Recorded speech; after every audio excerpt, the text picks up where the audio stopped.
样啊？因为他说他看到我的时候就会想到刘真老师上康熙，我们两个在那边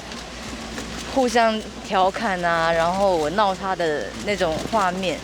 他就会觉得我跟他都会觉得刘真老师好像还在，所以刚刚在上面就陪他聊了很多。就是我总觉得我每一次只要看到有我跟他的画面，我就觉得他就是还在这个世界上，所以我都觉得他没有离开。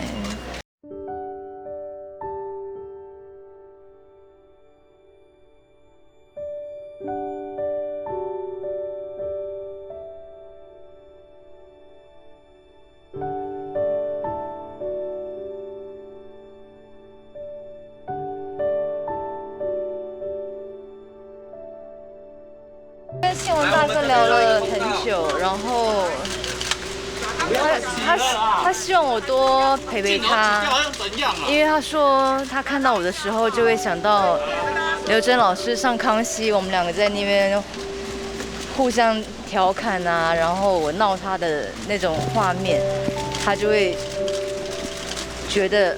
我跟他都会觉得刘真老师好像还在，所以刚刚在上面就陪他聊了很多。就是我总觉得我每一次只要看到有我跟他的画面，我就觉得他就是还在这个世界上，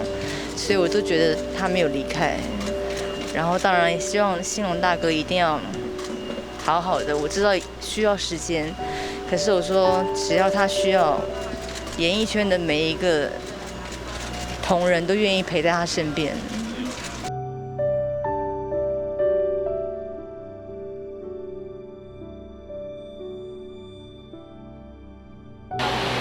到现在还是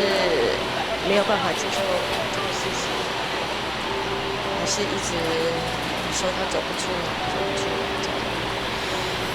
然后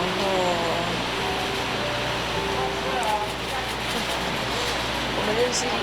刘真老师13年了，我认识兴隆也20几年了，对。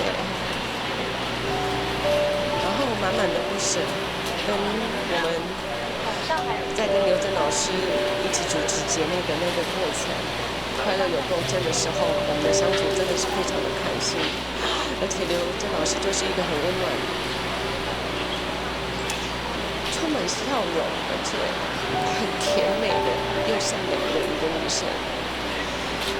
永远就是让我们觉得她就是一个仙女，就是一个天使这样子。所以。我从老师离开的那天，我就失眠，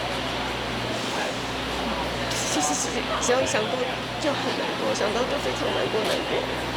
但我觉得老师可能功课已经修好了，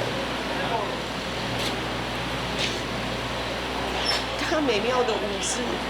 他这么喜欢跳舞，他带给很多的观众。这么多美的事，可是不知道为什么老师这一次跳，他会跳到那么远，就再也看不到他，非常舍不得。